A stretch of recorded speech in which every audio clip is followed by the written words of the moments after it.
भारत ने एक बार फिर पाकिस्तान को अंतर्राष्ट्रीय मंच से खरी खोटी सुनाई। संयुक्त राष्ट्र में भारत ने पाकिस्तान को उसकी असल सच्चाई बता दी। संयुक्त राष्ट्र मानवाधिकार परिषद यानी यूएनएचआरसी के 58वें सेशन की 7वीं बैठक में यूएन में भारत के अफसर क्षितिज त्यागी ने आतंक की फैक्ट्री की पूरी पोल पट्टी खोलकर रख दी। पाकिस्तान जम्मू कश्मीर में मानवाधिकारों के उल्लंघन के आरोप लगाता रहा।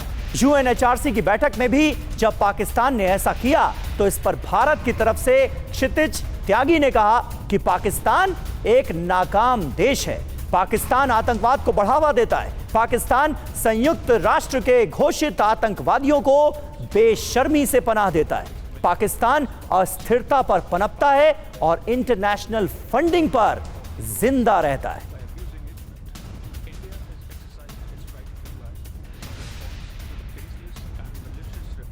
India is exercising its right of reply in response to the baseless and malicious references made by Pakistan. It is regrettable, yet unsurprising, to see Pakistan's so-called leaders and delegates continuing to dutifully spread falsehoods handed down by its military terrorist complex. Pakistan is even making a mockery of the OIC by abusing it as its mouthpiece, which is fooling nobody. We do not wish to dignify such propaganda, but are constrained to make a few simple points for the record. First, the Union territories of Jammu and Kashmir and Ladakh were, are, and will always remain an integral and inalienable part of India. Second, the unprecedented political, social, and economic progress in Jammu and Kashmir in the past few years speaks for itself.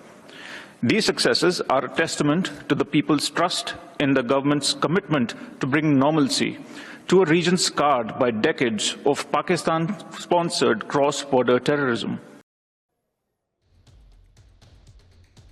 और UN में भारतीय representative क्षितिज त्यागी के भाषण के 4 अहम हिस्से थे। पहले हिस्से में उन्होंने कहा कि पाकिस्तान असफल देश है, नाकामयाब मुल्क है और पाकिस्तानी नेता सैन्य आतंकवादी तंत्र को प्रमोट करते हैं।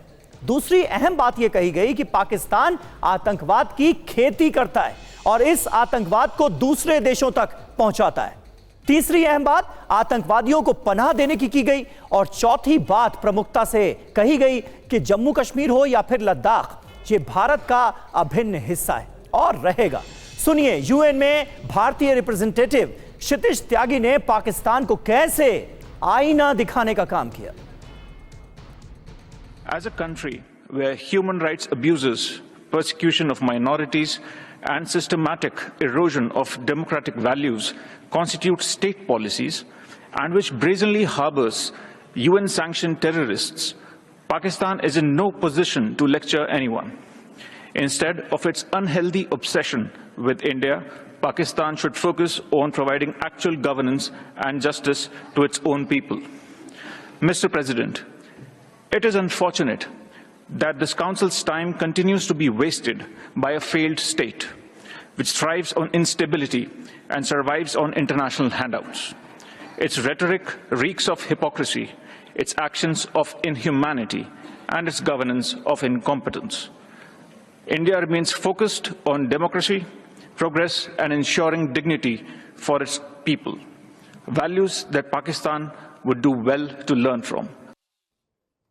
तो अगर एक लाइन में कहा जाए तो पूरा कच्चा चिट्ठा खोलकर रख दिया गया पाकिस्तान का यूएन के इस मंच पर। पाकिस्तान को असफल राष्ट्र हम नहीं कह रहे, वैसे आंकड़े इस बात की गवाही देते हैं कि पाकिस्तान का हाल बहुत बुरा है। जरा देखिए कुछ अहम आंकड़े अब हम आपके सामने अहम पॉइंटर्स के तौर पर रखने जा रहे हैं। आज की तारीख में फेल्ड नेशन क्यों कहा जाता है पाकिस्तान को, यह समझिए। कर्जा कितना है? 271 बिलियन डॉलर से ज्यादा का कर्जा है आज की तारीख में पाकिस्तान के ऊपर और यह उसके फेल्ड नेशन होने का सबसे बड़ा सबूत है। हर नागरिक पर कर्ज इस लिहाज से देखा जाए तो 97,000 रुपए का हो जाता है। अब देखिए गरीबी दर वहां पर क्या है, 40.5%। यह पाकिस्तान की गरीबी दर है और लगातार हालात बद से बदतर होते नजर आ रहे हैं। गरीबी रेखा के नीचे आज की तारीख में पाकिस्तान के अंदर 26 लाख लोग जीवन गुजर बसर कर रहे हैं। 163 देशों में से 140वां स्थान है। किसमें? ग्लोबल पीस इंडेक्स रैंकिंग में 163 देशों में 140वां स्थान। और यह रैंकिंग बता रही है कि पाकिस्तान के अंदरूनी हालात कैसे हैं।